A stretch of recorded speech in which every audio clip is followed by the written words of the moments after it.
नमस्कार, मैं R K Saxena, excellence mastermind coaching Rewa Madhya Pradesh. इस सिविल जज एडीपीओ या लॉ की क्लास में आप सभी लोगों का बहुत बहुत स्वागत और अभिनंदन करता हूं। सर्दी आ गई है, आप लोग भी कपड़े पहनना शुरू कर दे या बीमार होने के लिए और डॉक्टरों को फ़ायदा पहुंचाने के लिए तैयार हो जाएं। तो चलिए हम चलते हैं, आज की हम क्लास शुरू करते हैं। तो आज की बहुत ही महत्वपूर्ण क्लास है हमारी ये।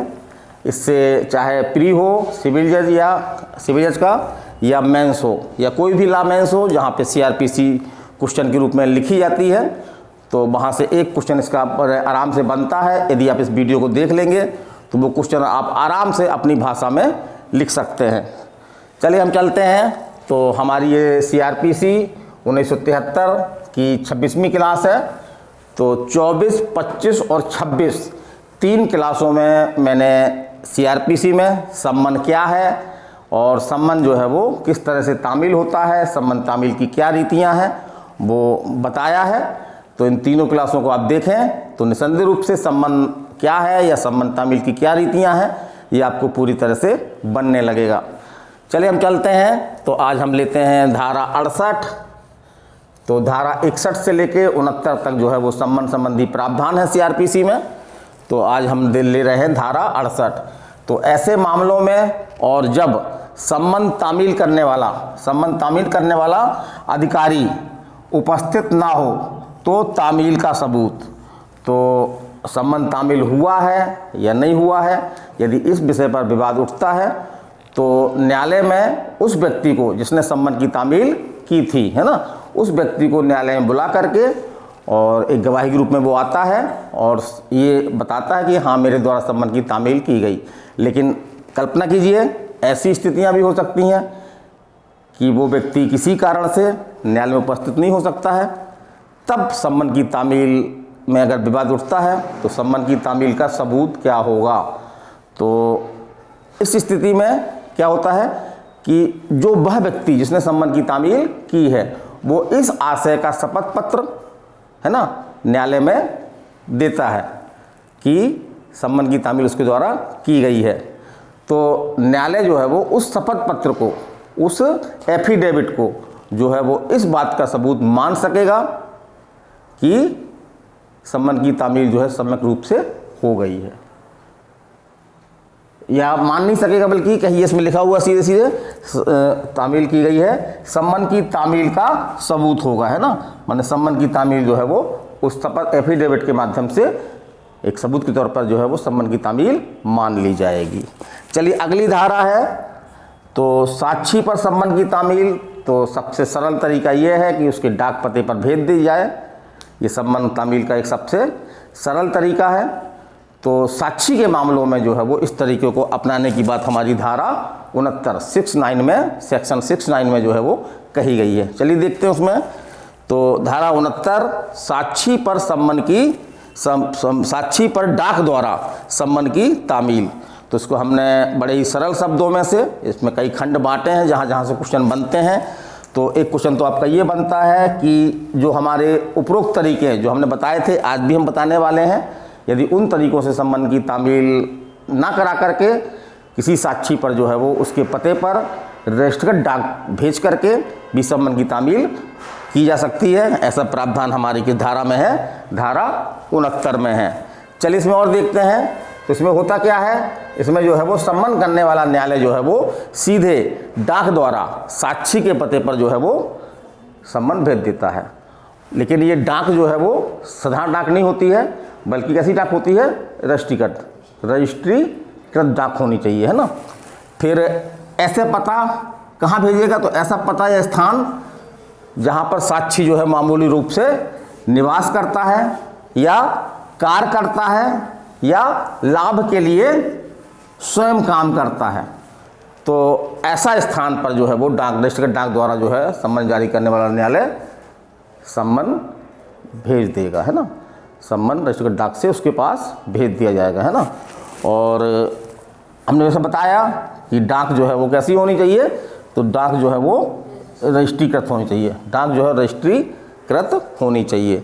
अब हम बात करते हैं कि आगे की प्रक्रिया क्या है, तो साक्षी द्वारा हस्तांतरित स्वीकृति, माने साक्षी ने जिस पर सम्मन भेजा गया है जिसके पास, यदि उसने जो है वो अपने हस्ताक्षर कर दिए, उस पर हस्ताक्षर स्वीकृति कर दी है, तो सम्मन की तामील न्यायालय घोषित कर सकता है। या कभी कभी ऐसा होता है कि बहुत से लोग क्या करते हैं कि गवाही से बचते हैं कि कौन गवाही देने जाए, अपना हम समय का नुकसान करेंगे, है ना, और सामने वाले से दुश्मनी तो फ्री में मिलेगी, है ना, जो अभियुक्त पक्ष है उससे दुश्मनी हमको क्या है, फ्री में मिलेगी, तो बचते हैं इससे। तो ऐसी घटनाएं भी होती हैं कि वो सम्मन लेने से, या डाक जो है सम्मन गया है उसको लेने से क्या करते हैं, इनकार कर देते हैं। तब क्या करता है, जो डाक कर्मचारी गया है तो वो क्या लिख देता उसमें कि डाक लेने से इनकार किया, डाक लेने से इनकार किया। तो इस तरह की इंक्वायरी भी, माने कि इस तरह जो इनकार किया है, यदि उसने लिख करके वापस आ जाता है वो, तो न्यायालय के विवेक में है कि वो घोषित कर सकता है कि सम्यक रूप से सम्मन की तामील हो चुकी है। तो यहाँ पे याद रखिएगा, न्यायालय का विवेक है, न्यायालय सम्यक तामील की घोषणा कर सकता है, या अगर न्यायालय संतुष्ट नहीं है तो न्यायालय जो है नए स्तर पे फिर से सम्मन जारी कर सकता है। तो यही आपका मुख्य था आपका ये। तो अब हम आज आपको बताने जा रहे हैं जो आपके मुख्य परीक्षा में एक क्वेश्चन बनता है आपका, कि सम्मन क्या है और सम्मन तामील की कौन कौन सी रीतियाँ हैं। तो यहाँ पे जो रीतियाँ हम बता रहे हैं वो CRPC की रीतियाँ हैं, CPC की रीतियाँ में कुछ अंतर हो सकता है। तो CRPC कौन कौन सी रीतियाँ हैं ये मैंने पिछले 2 वीडियो में आपको बताया है। तो एक तो सबसे अच्छी रीति जो मानी जाती है वो व्यक्तिगत तामील है ना, ये धारा आपके 62 में है। माने जिस व्यक्ति के सम्मन में नाम है उस व्यक्ति के पास सीधे जा करके 2 प्रतियों में सम्मन ले जाए, एक प्रति उसको थमा करके दूसरे प्रति में उसके सिग्नेचर ले करके कि प्राप्त किया, और न्यायालय में जाके न्यायालय में भेज दिया जाए या दे दिया जाए। तो ये इसको क्या बोलते हैं हम, व्यक्तिगत तामील। तो ये सभी तामीलों में है ना, तामील हमने कितनी प्रकार की बताई, इसमें 7 प्रकार की तामीलें हैं। तो सभी तामीलों में ये जो है वो सबसे अच्छी तामील मानी जाती है। किस धारा में है, धारा याद रखिएगा इसकी, धारा 62 में है। फिर हम बात करते हैं निगम। तो किसी निगम को भी बुलाया सकता है, ये तो कोई निगम तो नहीं आता, निगम का जो प्रधान होता है वही आता है। तो इसमें क्या किया जाता है कि निगम का पते पर उसके प्रधान या सचिव या प्रभारी जो भी है उसको जो है वो डाक द्वारा, दस्तखत डाक द्वारा जो है वो सम्मन भेज दिया जाता है, और इस प्रकार से सम्मन की तामील की जाती है। ये कहाँ में प्रावधान है आपका, क्वेश्चन पूछा गया है प्री में कि धारा 63 में है, मैंने निगम आदि पर सम्मन की तामील का प्रावधान कहाँ पर है, धारा 63 में है।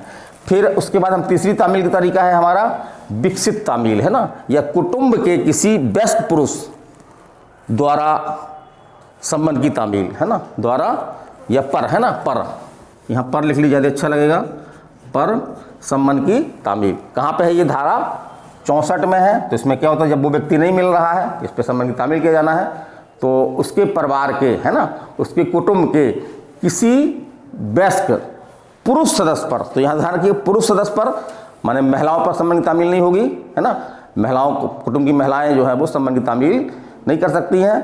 तो किसी व्यस्त पुरुष पर है ना सम्मन की तामील करके और सम्मन वापस कर दिया जाएगा न्यायालय को है ना।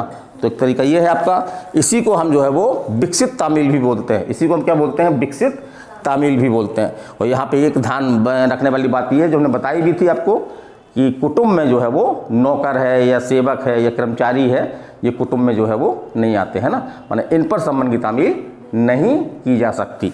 चलिए अगला देखते हैं हम, ये थोड़ा सा खतरनाक तरीका है प्रतिस्थापित तामील। तो जब पहली, दूसरी या तीसरी, माने धारा 62, 63 और 64 के अधीन सम्मन की तामील नहीं की जा पा रही है, सफलता नहीं मिल रही है सम्मन की तामील करने में, तो फिर इस तरीके को अपनाते हैं, वो क्या कहलाती है, प्रतिस्थापित तामील। इसमें क्या करते हैं कि इसमें जो सम्मन करता क्या है, उसके पते पर जाता है जहाँ पे वो मामूली रूप से निवास करता है, और कोई घर हो सकता है, कोई स्थान हो सकता है, तो उसके किसी सरहद, जो ऐसे किसी भाग पर, जैसे दीवारें हैं, दरवाजे हैं सामने के, उस पर जो है वो सम्मन की एक प्रति जो है वो क्या करता है, गोंद से लेकर के लगा करके और चस्पा कर देता है। इसे सो चस्पानगी भी बोलते हैं ना, चस्पान की तामील है ना। तो इस तरह तामील हो सकती है। न्यायालय का विवेक है कि न्यायालय तामील मान सकता है जांच करने के बाद, या न्यायालय नहीं मानता है तो फिर नए स्तर पे सम्मन जारी करता है। फिर अगला आपका है कि सरकारी सेवक पर सम्मान की तामील। तो सरकारी सेवक पर सम्मान की तामील कैसे होती है? तो जो सरकारी सेवक है वो जिस कार्यालय में काम करता है उस कार्यालय कोई न कोई प्रमुख होगा, प्रभारी होगा, किसी भी नाम से वो हो सकता है। तो सम्मन जारी करने वाला न्यायालय क्या करता है, उसको रजिस्टर्ड डाक से जो है वो 2 प्रतियों में सम्मन भेज देता है। और फिर वो धारा 62 में जैसे व्यक्तिगत तामील करवाई जाती है, वो अधिकारी जिसको भेजा है ना, कार्यालय के प्रमुख को, वो उस पर सम्मन की तामील करके और एक कापी जो है वो न्यायालय को वापस भेज देता है। तो इस तरह से जो है वो सरकारी सेवक पर सम्मन की तामील कुछ रीति अलग है। धारा कौन सी है आपकी? 66 है। और एक धारा याद रखिएगा ये कि प्रतिस्थापित तामील किस धारा में है, ये क्वेश्चन आया एग्जाम में, तो धारा किस धारा में है? धारा 65 में है ये। फिर आगे हम चलते हैं कि न्यायालय की स्थानीय सीमाओं के बाहर सम्मन की तामील। तो यदि कोई ऐसा व्यक्ति है जिस पर सम्मन की तामील किया जाना है और सम्मन जारी करने वाले न्यायालय की अधिकारिता के वो बाहर है, माने किसी अन्य मजिस्ट्रेट की अधिकारिता में है वो, तो क्या किया जाएगा, उस मजिस्ट्रेट को 2 प्रतियों में सम्मन भेज दिया जाएगा और वो सम्मन की तामील करा करके एक प्रति जो है वो सम्मन जारी करने वाले न्यायालय को वापस कर देगा। तो इस प्रकार से आपकी जो है वो ये वाली तरीका हो गया। फिर अगला तरीका है आपका साक्षी पर रजिस्टर्ड डाक द्वारा सम्मन की तामील। तो एक विशेष प्रक्रिया अपनाई गई है कि अगर कोई साक्षी है जिसको न्यायालय में बुलाना है तो उस पर जो है वो इन तरीकों का इस्तेमाल ना करते, जो ऊपर तरीके बताए गए हैं उन तरीकों का इस्तेमाल ना करते हुए सीधे जो है वो उसके पते पर, है ना, उसके पते पर रजिस्टर्ड डाक द्वारा जो है वो सम्मन भेज दिया जाएगा। तो इस प्रकार से तामील हो जाएगी। अब कौन से पते पर भेजा जाएगा, तो देख कौन से पते, तो हमने बताया था आपको, ये हमने आज ही पढ़ाया है आपको, ये है ना, ये धारा आपकी धारा 69 साक्षी पर डाक द्वारा सम्मन की तामील, बहुत हमने डिटेल से बताया है इसमें, तो इसमें उतनी डिटेल बताने की जरूरत नहीं है। इसको आप अपने शब्दों में लिख सकते हैं, धारा का ध्यान रखें, धारा जरूर कहीं ब्रैकेट में धारा लिख दें और अपने थोड़ा सा कड़े शब्दों में जो है वो आप अपने भाव लिख दें, तो आपको बहुत अच्छे नंबर प्राप्त होंगे। फिर तो ये अपने कुल कितने तरीके से बताए गए हैं, तो कुल तरीके कितने हैं आपके? 7 तरीके हैं। और आज की क्लास यही ख़त्म कर रहा हूँ। कल की क्लास में हमारा जो है वो गिरफ्तारी वारंट के बारे में प्रावधान होंगे, जो भी प्रावधान है, जो भी महत्वपूर्ण बातें हैं मैं बताऊंगा कल, तो उसको आप देखें।